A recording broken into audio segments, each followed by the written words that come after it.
ఎప్పుడైనా మనం చేసే మంచి పనుల మూలంగా దుఃఖం లభించి ఇంకొకరికి వారు చేసిన చెడు పనుల మూలంగా సుఖం లభిస్తే మనసుకి తప్పకుండా అనిపించవచ్చు, అలా సత్కార్యాలే చేయడం వల్ల, ధర్మాన్ని అనుసరించటం వల్ల కలిగే ప్రయోజనమేమిటి అని. కానీ దుష్టాత్ములకు ఏమి లభిస్తుందో ఎప్పుడైనా గమనించారా?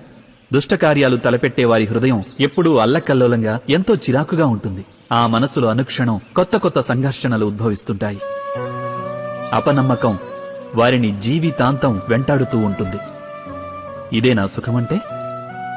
అయితే ధర్మ మార్గాన నడిచేవారు, సత్కార్యాలు చేసేవారు, సచ్చీలురైన వ్యక్తుల మనసులు సర్వదా ప్రశాంతంగా ఉంటాయి. పరిస్థితులేవీ వారి జీవన గమనంలో బాధాకరంగా ఉండవు. సమాజంలో గౌరవ మర్యాదలు, మనసుకి సంతోషం లభిస్తాయి వారికి. అనగా సత్ప్రవర్తన అన్నది భవిష్యత్తులో లభించే సుఖాలకు మార్గం కాదు. సుఖానికి నిర్వచనమే సత్ప్రవర్తన. అదేవిధంగా దుష్ప్రవర్తన అన్నది భవిష్యత్తులో ఎదురయ్యే దుఃఖాలకు మార్గం కాదు. అధర్మం చేసిన క్షణమే అది దుఃఖాలను ఉత్పన్నం చేస్తుంది. ధర్మం ఆచరిస్తే సుఖం రాదు. ధర్మానికి మరో పేరే సుఖం.